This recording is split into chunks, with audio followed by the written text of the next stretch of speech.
Hello बच्चों, स्वागत है आप सभी लोगों का एक बार फिर से आपके अपने यूट्यूब चैनल विजया क्लासेस में। तो बच्चों, इस वीडियो में मैं आपको बताऊंगा 100 अति महत्वपूर्ण प्रश्न जो कि रसायन विज्ञान के हैं।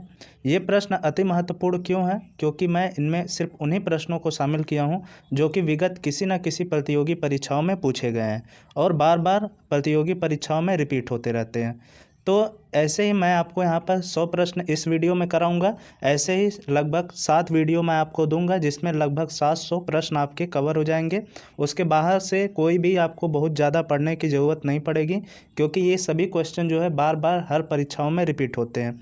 ठीक है बच्चों, तो ये वीडियो उन लोगों के लिए अधिक महत्वपूर्ण है जो कि एंट्रेंस का एग्ज़ाम देने जा रहे हैं। जैसे अभी बीएड का एग्ज़ाम होने वाला है, बीएड एंट्रेंस का या फिर बीएससी का एंट्रेंस का, इन सभी एग्ज़ाम के लिए ये बहुत ही रामबाण साबित होने वाला है। ठीक है बच्चों, तो इसके लिए आइए शुरू करते हैं हम लोग। तो सबसे पहले जो इसमें हम लोग देखेंगे कि ये एक तरीके से ऑनलाइन टेस्ट की तरह भी है। आप देखिए प्रश्न को, आप अपने अनुसार उत्तर दीजिए, फिर इसके बाद व्याख्या सहित मैं इसकी उत्तर बताऊंगा। ठीक है, तो आइए शुरू करते हैं। फर्स्ट जो इसमें क्वेश्चन है, आधुनिक रसायन शास्त्र का जनक किसे कहा जाता है? तो ये तो आप सभी लोग को जानना बहुत ही ज़रूरी है। देखिए, आरआरबी एनटीपीसी 2016 में पूछा गया है, तो इसके जो सही राइट ऑप्शन है वो है एंटोनी लेवासियर। ठीक है, फिर इसके बाद नेक्स्ट क्वेश्चन हम लोग देखेंगे दूसरा। तो द्रव्य की अवस्थाओं की अधिकतम संख्या क्या है? तो इसमें आप लोग जानते ही हैं कि 3 है, कि 4 है, कि 5 है, या फिर परिवर्तनशील। तो इसका जो राइट ऑप्शन होगा वो कितने होंगे? 5, यानी कि सी। ठीक है, फिर इसके बाद हम लोग देखेंगे नेक्स्ट क्वेश्चन। सामान्यतः द्रव की अवस्थाओं के भौतिक वर्गीकरण में अवस्था शामिल नहीं है। ठीक है, तो हम लोग क्या जानते हैं? कोई भी द्रव मतलब क्या होता है? पदार्थ। अब पदार्थ मतलब क्या होता है बच्चों? कि वह कोई भी ऐसी वस्तु जो स्थान को घेरे और जिसमें उसका द्रव्यमान हो, पदार्थ कहलाती है। उसी पदार्थ को दूसरी भाषा में द्रव्य भी कहा जाता है। ठीक, तो वो कैसी हो सकती है? गैस हो सकती है, द्रव हो सकती है, ठोस हो सकती है। ठीक है, तो इसमें कोलाइडल जो सबस्टेंस है इनको शामिल नहीं किया गया है, तो ये राइट ऑप्शन है। और ये देखिए क्वेश्चन बहुत ही इंपॉर्टेंट है, आरआरबी एनटीपीसी 2017 का क्वेश्चन है ये। फिर इसके बाद नेक्स्ट क्वेश्चन हम लोग देखेंगे। चौथा क्या क्वेश्चन है? पदार्थ की उन अवस्थाओं में से एक है जो बहुत ही कम घनत्व वाली गैस को अत्यंत कम तापमान के तहत ठंडा करके प्राप्त होती है। ठीक है, तो इसमें जो ऑप्शन हम लोग देखेंगे, प्लाज्मा घनीभूत, प्लाज्मा, या फिर बोस आइंस्टीन घनीभूत, या फिर गैस। ठीक है, तो इसका जो राइट ऑप्शन होगा वो बोस आइंस्टीन घनीभूत। ठीक है, फिर इसके बाद नेक्स्ट क्वेश्चन हम लोग देखेंगे। आप लोग इसको नोट करते रहिए कि आप लोग कितने क्वेश्चन को सही कर पा रहे हैं इसमें से। फिर इसके बाद अच्छे से आप वीडियो देखने के बाद जितने भी प्रश्न हैं उन सब के बारे में आपको बहुत ही जानकारी हो जाएगी। फिर इसके बाद नेक्स्ट क्वेश्चन है, विज्ञान के संदर्भ में निम्न में से कौन सा गुण मिश्रण का नहीं है? ये नहीं को ध्यान देना हमें। ठीक है, क्योंकि ज़्यादातर बच्चे यहीं पर गलतियां कर देते हैं। तो इसके बाद पांचवा हम लोग क्वेश्चन क्या देखें? क्वेश्चन का ये जो ऑप्शन है ये ए वाला सही है। इसकी संरचना क्या होती है? नियत होती है। ठीक है, ये ऐसा कुछ मिश्रण का गुण नहीं है, यानी कि पहला वाला ही सही ऑप्शन है। ठीक है, फिर इसके बाद नेक्स्ट क्वेश्चन हम लोग देखेंगे। देखिए, इससे पहले मैंने वीडियो दे दिया है बायोलॉजी का 100, मेरे ख्याल से 150 क्वेश्चन होंगे। तो फिर इसके बाद उसके भी पार्ट बनाने हैं, केमिस्ट्री के भी पार्ट बनेंगे, फिजिक्स के भी पार्ट बनेंगे। तो इसलिए ये चैनल, ये वीडियोस जितने भी है आप सभी लोगों के लिए बहुत ही महत्वपूर्ण है। जो भी आपके दोस्त अगर तैयारी कर रहे हों, आपके घर के जो भी छात्र तैयारी कर रहे हों, उनको ज़रूर ये वीडियो शेयर कीजिए। फिर इसके बाद नेक्स्ट क्वेश्चन देखेंगे, क्वेश्चन 6, निम्नलिखित कथनों में से कौन सा कथन सत्य है? ठीक है, यहाँ पर सत्य कौन सा कथन सही है ये हमें देखना है। तो देखिए, मैं ऑप्शन सभी लोग आप लोग पढ़ लीजिएगा, तो मैं राइट ऑप्शन बताता चल रहा हूँ क्योंकि बहुत ज़्यादा वीडियो लंबी हो जाएगी और उसको लंबा करने का कोई फ़ायदा है नहीं। तो ये इसका ऑप्शन सी, यानी कि पानी ऑक्सीजन और हाइड्रोजन का एक यौगिक है, और पानी का सूत्र या क्या होता है? H2O, जल। ठीक है ना, इसी को जल भी कहते हैं। तो इसमें क्या होता है? हाइड्रोजन होता है और ऑक्सीजन होता है। ठीक है, फिर इसके बाद नेक्स्ट क्वेश्चन देखेंगे, हवा एक है, तो हवा क्या है एक? तो ये हम लोग देखेंगे दोनों तत्वों और यौगिकों का मिश्रण है। ठीक, रेलवे एनटीपीसी 2016 के एग्जाम में पूछा गया है। फिर इसके बाद नेक्स्ट क्वेश्चन देखेंगे, 8वां, किसी तत्व का परमाणु भार ज्ञात करने के लिए निम्नलिखित में से उस तत्व किसके साथ उस तत्व के परमाणु भार की तुलना की जाती है? ये मोस्ट इंपॉर्टेंट क्वेश्चन है। ठीक है, तो ये होगा हाइड्रोजन, यानी कि ऑप्शन इसका सी सही होगा। ठीक, फिर इसके बाद नेक्स्ट क्वेश्चन हम लोग देखेंगे, 9वां क्वेश्चन क्या है कि विश्व का प्रत्येक पदार्थ अत्यंत सूक्ष्म कणों से मिलकर बना होता है, यह किसने कहा था? सबसे पहले ये टर्म किसने दिया था? तो ये किसने दिया था? गणपाद ने। ठीक है। फिर इसके बाद नेक्स्ट क्वेश्चन हम लोग देखेंगे, निम्नलिखित में से कौन सा एक मिश्रण नहीं है? ठीक, तो ऐसा ही कंफ्यूज करने वाले क्वेश्चन आ सकते हैं आपके एग्जाम में, तो आप इसको देखे रहेंगे वीडियो, तो आपको एग्जाम में क्वेश्चन को सॉल्व करने में कोई भी परेशानी नहीं होगी। तो इसका जो फर्स्ट ही ऑप्शन है ग्रेफाइट, ये मिश्रण नहीं है। ठीक है। फिर इसके बाद नेक्स्ट क्वेश्चन हम लोग देखेंगे, निम्नलिखित में से रासायनिक यौगिक कौन सा है? ठीक, तो इसमें से रासायनिक यौगिक कौन सा है? अमोनिया। ठीक है, अमोनिया का सूत्र आप लोग जानते ही हैं, क्या होता है? NH3। ठीक, फिर इसके बाद हम लोग देखेंगे नेक्स्ट क्वेश्चन, पदार्थ का परमाणविक सिद्धांत सर्वप्रथम किसने प्रस्तावित किया था? मेरे ख्याल से मैक्सिमम लोग इसको जानते होंगे, तो ये इसका राइट ऑप्शन है जॉन डाल्टन। आइए देखते हैं नेक्स्ट क्वेश्चन, किसी परमाणु के लिए प्लम पुडिंग मॉडल किसके द्वारा दिया गया था? तो ये दिया गया था J.J. थॉमसन के द्वारा। ठीक है। फिर आइए देखते हैं नेक्स्ट क्वेश्चन, जो 14 क्वेश्चन क्या कहता है। तो क्वेश्चन नंबर 14 हम लोग देखेंगे, एक परमाणु के 3 आधारभूत अवयव कौन से होते हैं? ठीक, तो ये तो बहुत ही आसान क्वेश्चन है। तो इसके 3 आधारभूत जो अवयव हैं वो क्या है? प्रोटॉन, न्यूट्रॉन और इलेक्ट्रॉन। ठीक है। फिर इसके बाद नेक्स्ट क्वेश्चन देखेंगे 15, द्रव्यमान संख्या किसका योग होता है? तो जो द्रव्यमान संख्या निकाली जाती है वो प्रोटॉन और न्यूट्रॉन का योग होता है। ठीक, फिर इसके बाद नेक्स्ट क्वेश्चन हम लोग देखेंगे 16वां, निम्नलिखित में से कौन सा एक न्यूक्लियॉन नहीं है? ठीक, तो इसमें से ऑप्शन नंबर सी इसका सही है। ठीक है, क्योंकि ये क्या है? इलेक्ट्रॉन तो है ही, ये न्यूक्लियस के अंदर तो पाया नहीं जाता है। फिर इसके बाद नेक्स्ट क्वेश्चन देखेंगे, इलेक्ट्रॉन की खोज किसने की थी? तो इलेक्ट्रॉन की खोज जो है J.J. थॉमसन ने की थी। तो इलेक्ट्रॉन, प्रोटॉन और न्यूट्रॉन इन सब की खोज जो है, इसकी ट्रिक क्या है?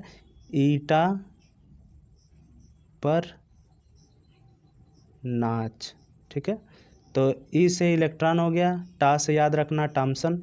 ठीक है, J.J. थॉमसन या थॉमसन। फिर इसके बाद प से हो गया प्रोटॉन और इसके हो गए रदरफोर्ड। फिर इसके बाद ना का हो गया न्यूट्रॉन और च से चैडविक। ठीक, तो ईटा पर नाच हमेशा याद रखिएगा आप सभी लोग। फिर इसके बाद नेक्स्ट क्वेश्चन देखेंगे 18 नंबर क्या है? एक इलेक्ट्रॉन क्या है? ठीक, तो इसका जो राइट ऑप्शन है वो ऑप्शन नंबर सी सही है, नेट आवेश के साथ एक उप परमाणविक कण जो नकारात्मक है। ठीक है, मतलब इस पर चार्ज कौन सा होता है? नेगेटिव। फिर इसके बाद नेक्स्ट क्वेश्चन हम लोग देखेंगे, जिन एक परमाणु कणों में सामान्य उप परमाणु कणों से विपरीत गुण होते हैं उन्हें किस नाम से जाना जाता है? तो इन्हें प्रतिकण के नाम से जाना जाता है। ठीक है, नेक्स्ट क्वेश्चन देखेंगे, इलेक्ट्रॉन का एंटी पार्टिकल क्या है? मतलब इलेक्ट्रॉन का विपरीत क्या है?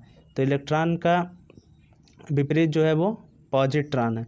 ठीक, फिर इसके बाद आइए देखते हैं नेक्स्ट क्वेश्चन, किसी पदार्थ में मुक्त, फिर इसके बाद डैश से भरने वाला की उपस्थिति उसे विद्युत का सुचालक बनाती है। यानी कि किसी पदार्थ में क्या ऐसा पाया जाएगा जिससे उसमें इलेक्ट्रॉन जिससे उसमें विद्युत जो है वो चलने लगेगी।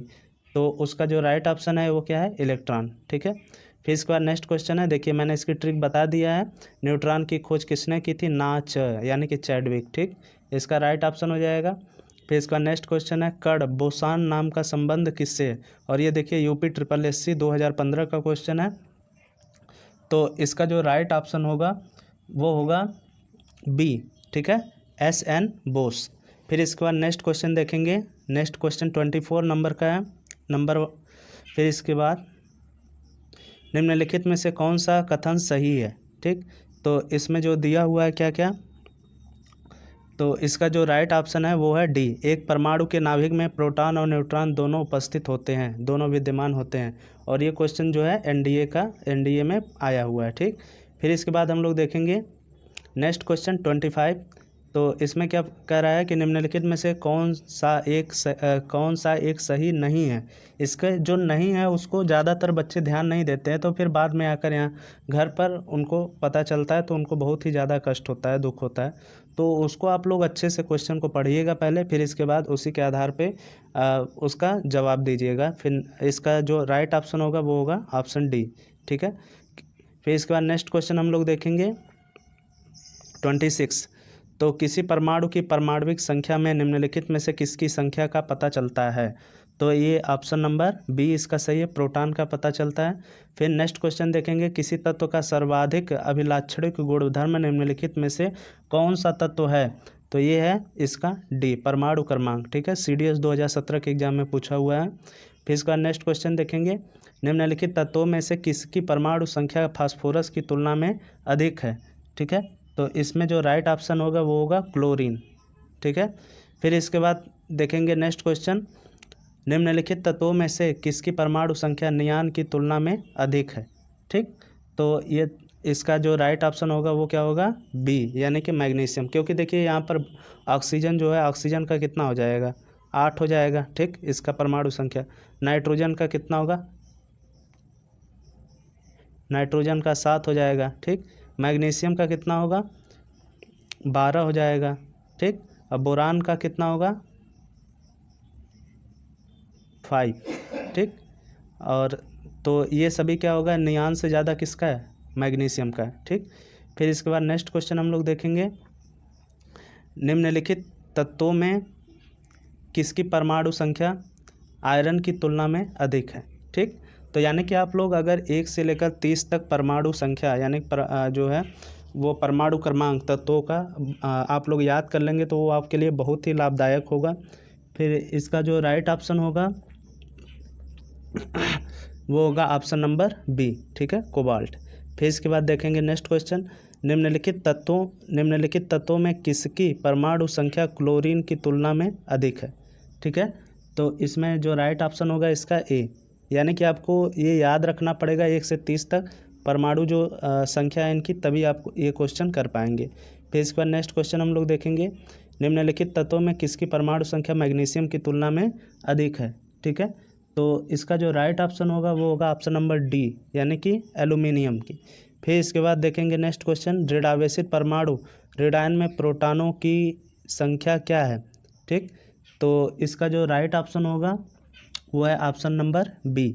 ठीक है, तो तत्व के परमाणु क्रमांक से कम होती है। फिर इसका नेक्स्ट क्वेश्चन देखेंगे हम लोग, 34वां क्वेश्चन है, किसी तत्व के एक परमाणु की द्रव्यमान संख्या 23 तथा परमाणविक संख्या 11 है तो उनमें होंगे। ठीक, तो उनमें होंगे क्या? तो उसमें ऑप्शन दिया हुआ है 11 प्रोटॉन, 12 न्यूट्रॉन और 11 इलेक्ट्रॉन। ठीक है, फिर इसके बाद नेक्स्ट क्वेश्चन देखेंगे, क्योंकि ये देखिए 11 जो नंबर है ये किसका है? सोडियम का। ठीक, तो सोडियम की द्रव्यमान संख्या कितनी होती है? 23 होती है। तो 23 क्यों हुई? क्योंकि ये प्रोटॉन और न्यूट्रॉनों का योग क्या होता है? उसकी द्रव्यमान संख्या होती है, और जितने प्रोटॉन होते हैं उतने ही इलेक्ट्रॉन भी होते हैं। ठीक है, फिर इसके बाद नेक्स्ट क्वेश्चन हम लोग देखेंगे 35वां, एक परमाणु की परमाणु संख्या क्या होती है जिनमें 10 प्रोटॉन और 11 न्यूट्रॉन होते हैं? ठीक, तो इसका जो राइट ऑप्शन होगा वो होगा ऑप्शन नंबर बी। ठीक है, तो क्योंकि परमाणु संख्या किस पर निर्भर होती है? वो प्रोटॉन, जितने प्रोटॉन उतने इलेक्ट्रॉन, उतनी उसकी क्या होती है? परमाणु संख्या होती है। ठीक, फिर इसके बाद नेक्स्ट क्वेश्चन हम लोग देखेंगे 36, कार्बन के एक परमाणु में 6 प्रोटॉन होते हैं, इसकी द्रव्यमान संख्या 12 होती है, कार्बन के एक परमाणु में कितने न्यूट्रॉन होते हैं? ठीक, तो द्रव्यमान संख्या बराबर क्या होता है? Proton plus neutron. तो प्रोटॉन हमें पता ही है 6 है, तो बाकी का न्यूट्रॉन जो है वो 12 में से माइनस हो जाएगा, तो इसका राइट ऑप्शन 6 होगा। ठीक, फिर इसके बाद नेक्स्ट क्वेश्चन हम लोग देखेंगे 37, तो इसका क्या है? फेरस के न्यूक्लियस में 26 प्रोटॉन होते हैं और फेरिक सेकेंड आयन में इलेक्ट्रॉनों की संख्या कितनी होती है? ठीक, तो इसका जो राइट ऑप्शन होगा वो क्या होगा? 24, क्योंकि इस पे 2 इलेक्ट्रॉन जो है इसमें से कम हो गए हैं, इसीलिए इस पे 2 पॉजिटिव का साइन है। ठीक, फिर इसका नेक्स्ट क्वेश्चन हम लोग देखेंगे, निम्नलिखित किन कणों में कणीय तरंग की द्विप्रकृति पाई जाती है? तो इसका राइट ऑप्शन होगा डी, इलेक्ट्रॉन सही है। ठीक, फिर इसके बाद हम लोग नेक्स्ट क्वेश्चन देखेंगे 39। ठीक, तो 39 क्वेश्चन हमें क्या कहता है कि कितने प्रकार की क्वांटम संख्याएं होती हैं? तो क्वांटम संख्याएं हम सभी लोग जानते हैं 4 प्रकार की होती हैं। नेक्स्ट क्वेश्चन हम लोग देखेंगे, चक्रण क्वांटम संख्या के कितने मान संभव हैं? ठीक, तो चक्रण क्वांटम संख्या के 2 ही मान संभव होते हैं। ठीक, फिर नेक्स्ट क्वेश्चन देखेंगे, परमाणु जिसमें प्रोटॉनों की संख्या समान परंतु न्यूट्रॉनों की संख्या भिन्न रहती है क्या कहलाते हैं? तो उनको आप लोग, इसको तो आप लोग बहुत आसानी से जानते भी होंगे पहले से, तो इसको समस्थानिक कहा जाता है। ठीक है। फिर इसके बाद नेक्स्ट क्वेश्चन है, दो परमाणुओं को समस्थानिक कहा जाता है यदि उनमें क्या क्या समान हो। तो इसका जो राइट ऑप्शन है वो क्या होगा, उनका परमाणु क्रमांक समान हो परंतु उनकी द्रव्यमान संख्या भिन्न हो। ठीक है, तो ये क्या कहलाएंगे, समस्थानिक। और इसी से रिलेटेड एक होता है संभारिक। तो संभारिक में क्या होगा कि द्रव्यमान संख्या जो है ये समान होगी और परमाणु क्रमांक जो है ये भिन्न होंगे। ठीक। फिर इसके बाद नेक्स्ट क्वेश्चन देखेंगे, निम्नलिखित कथनों में से कौन सा समस्थानिक तथा संभारिकों के संबंध में सही है। ठीक है, तो फर्स्ट क्या दिया हुआ है, समस्थानिक की समान द्रव्यमान संख्या होती है, संभारकों की समान परमाणु संख्या होती है। ठीक, तो ये जो है ये तो ना तो यही सही बोल रहा है और ना तो यही सही है, क्योंकि समस्थानिक में जो है परमाणु संख्या समान होती है। ठीक, और संभारिक में ये दोनों एक दूसरे का क्या दिया हुआ है, विपरीत दिया हुआ है, तो यानी कि ये दोनों गलत है, तो ये ऑप्शन नंबर डी सही होगा। फिर नेक्स्ट क्वेश्चन देखेंगे 44, एक तत्व के समस्थानिकों के अणु के द्रव्यमान में अंतर का कारण क्या है। तो इसका जो राइट ऑप्शन होगा वो ऑप्शन नंबर क्या होगा, डी। ठीक है, फिर इसके बाद नेक्स्ट क्वेश्चन देखेंगे हम लोग 45 नंबर का, समान तत्व के सभी आइसोटोप में क्या होता है। ठीक, तो यही आइसोटोप, आइसोबार मतलब समस्थानिक संभारी।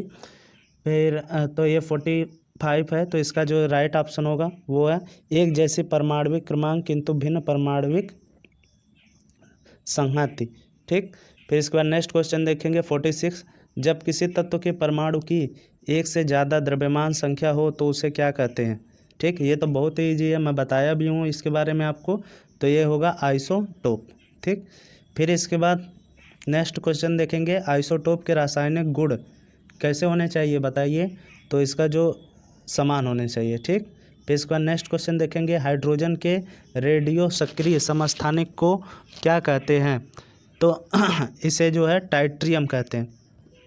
ठीक, फिर इसके बाद नेक्स्ट क्वेश्चन देखेंगे हम लोग 49 नंबर, संभारकों में होता है क्या होता है, संभारी, समस्थानिक भी बताया हूँ और संभारिक भी, तो इनमें क्या होंगी बताइए, द्रव्यमान संख्याएं मतलब कि समान होनी चाहिए और परमाणु संख्याएं अलग अलग होनी चाहिए।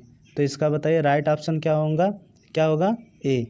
ठीक, फिर इसके बाद नेक्स्ट क्वेश्चन हम लोग देखते हैं 50 नंबर का।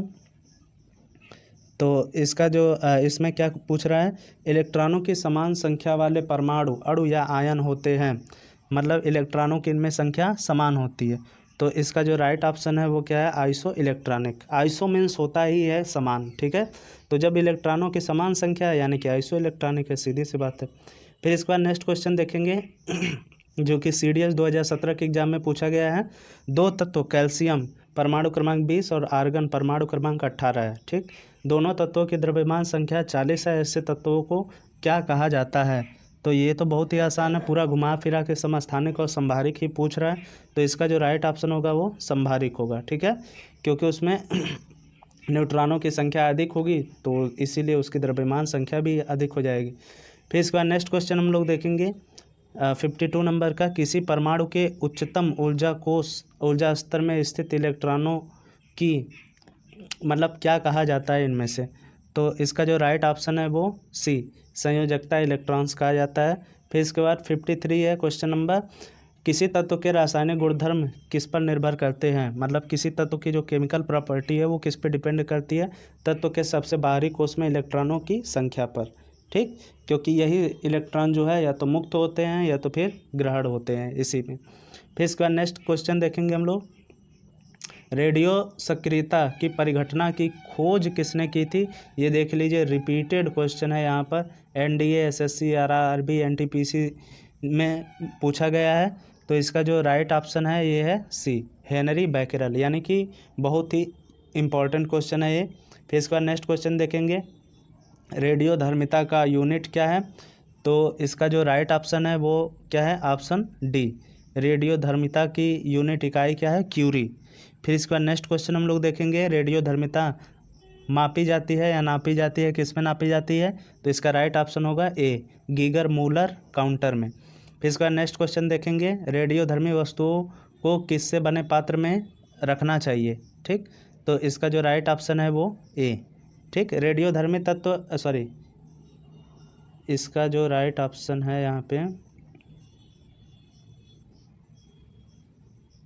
ए, शीशा। क्यों क्यों रखना चाहिए? क्योंकि ये जो है हम लोग जानते हैं जितने भी रेडियोधर्मी वस्तुएं होती है वो कीड़ों का अल्फा बीटा इन सभी कीड़ों का क्या करती हैं, उत्सर्जन करने लगते हैं इसीलिए।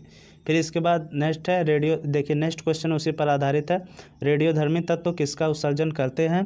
तो इसका जो राइट ऑप्शन है वो है option number B, alpha beta और गामा कीड़ों का। ठीक, फिर इसके बाद नेक्स्ट क्वेश्चन क्या है कि 59 नंबर, निम्नलिखित में से किसमें ऋणात्मक आवेश होती है?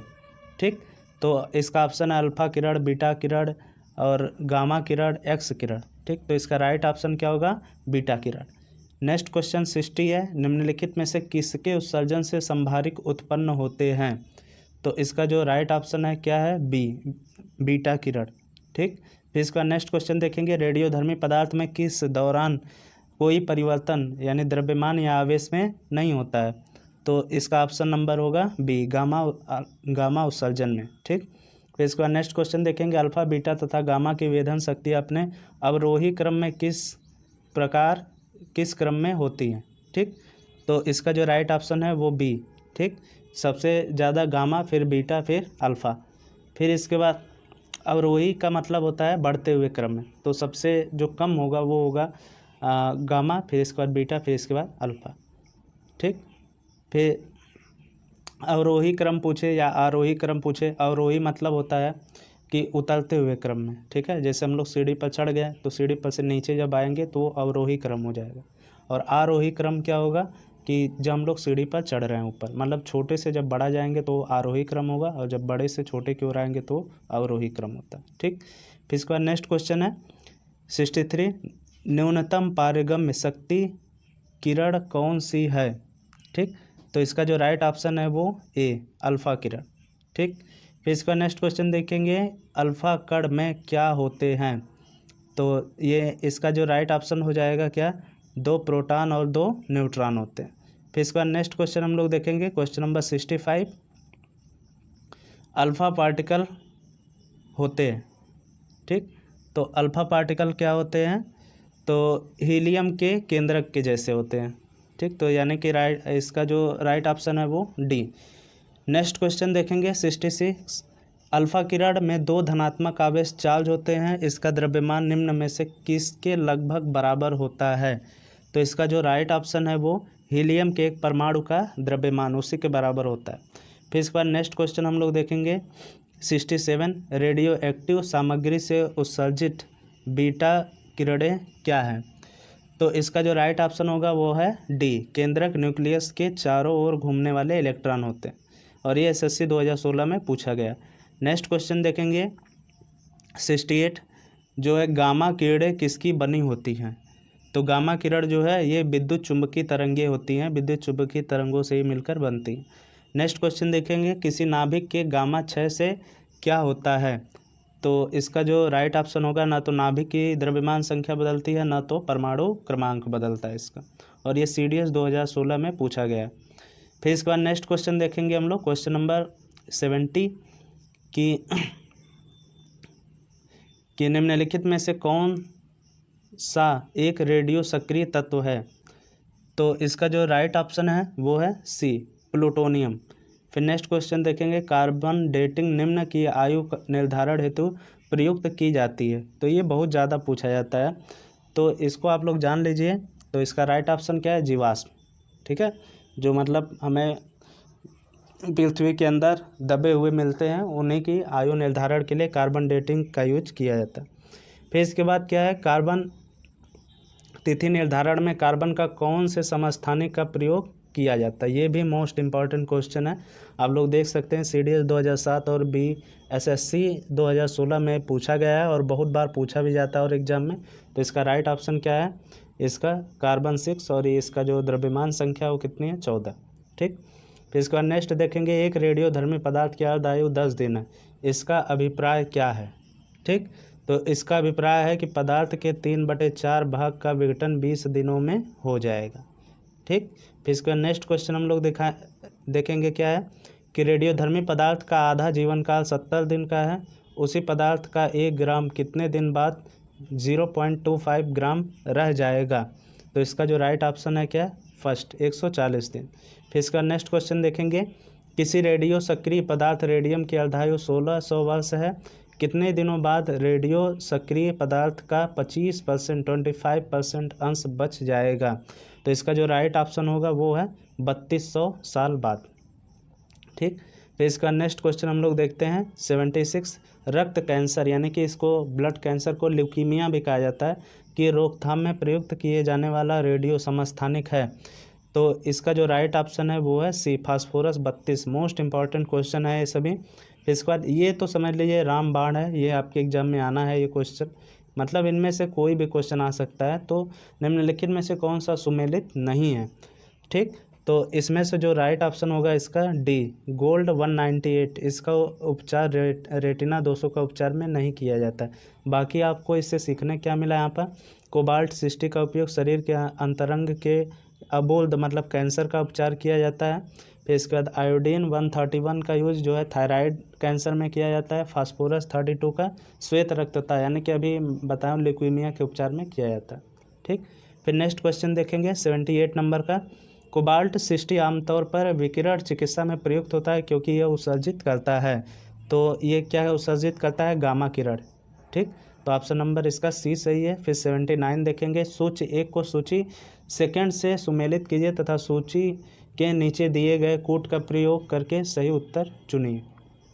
ठीक, तो यानी कि इसमें दिया हुआ है आपको मिलान करना है, तो आप लोग इसको मिलान कीजिएगा। इसका जो राइट ऑप्शन है वो मैं आपको बता दे रहा हूँ, इसका राइट ऑप्शन सी है। ठीक, फिर इसके बाद नेक्स्ट क्वेश्चन हम लोग देखेंगे।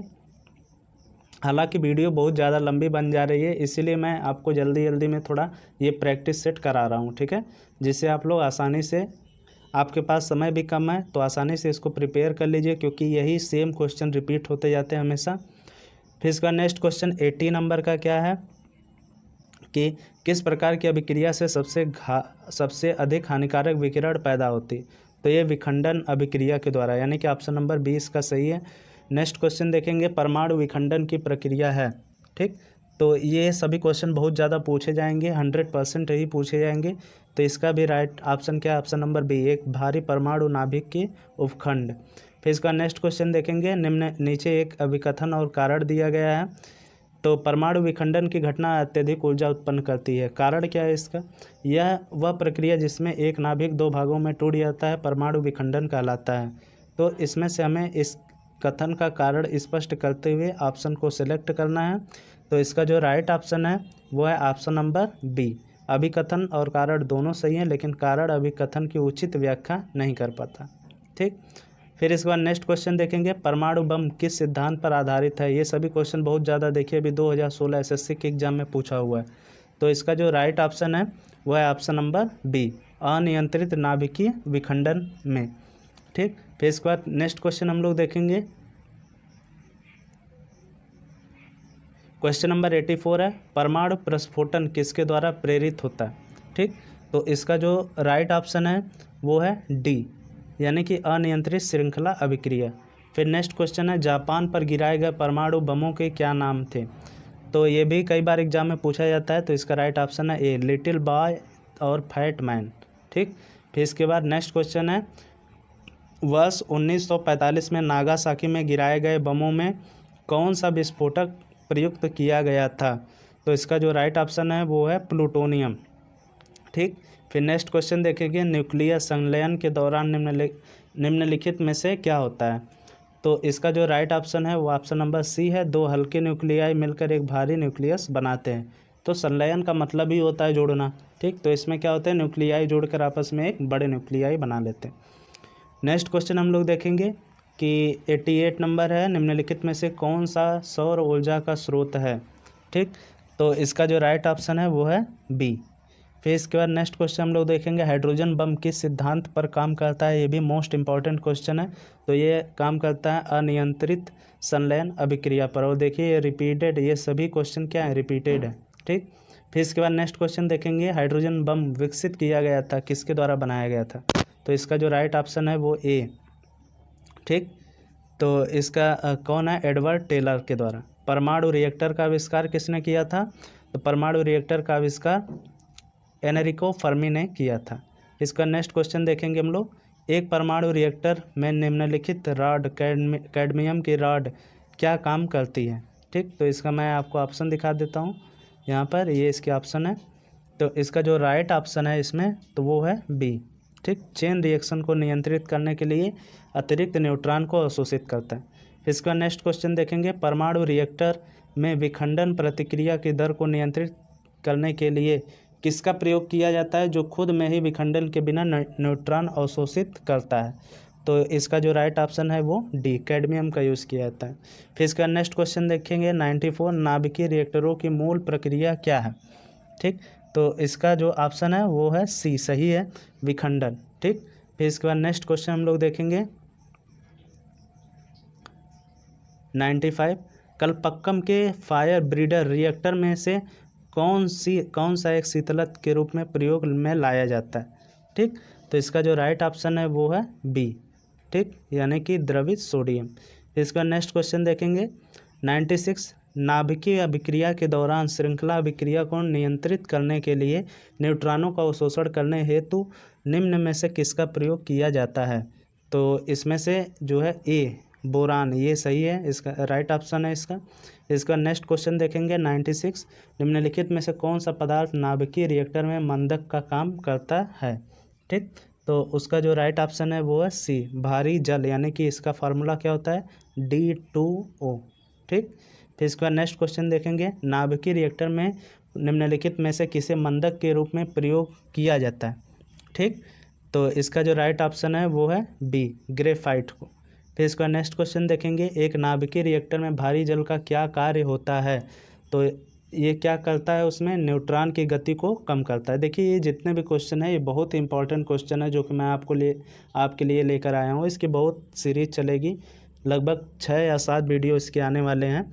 तो इसीलिए ये सभी जितने भी क्वेश्चन मैं आपको करा रहा हूँ ये बार बार रिपीट होते हैं, इनको आप लोग देखते रहिए और अपने दोस्तों के साथ शेयर करते रहिएगा। नेक्स्ट और आज का लास्ट क्वेश्चन है कि किसी परमाणु रिएक्टर में भारी जल का क्या काम होता है? तो इसका भी राइट ऑप्शन क्या हो जाएगा? डी, हाइड्रोजन के अपेक्षाकृत भारी समस्थानिक का एक ऑक्साइड।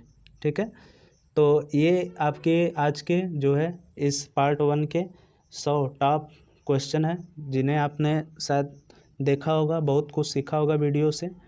ठीक है, अपने दोस्तों को इस वीडियो को शेयर कर दीजिए जिससे वो सभी लोग भी इससे तैयारी कर सकें। थैंक यू बच्चों।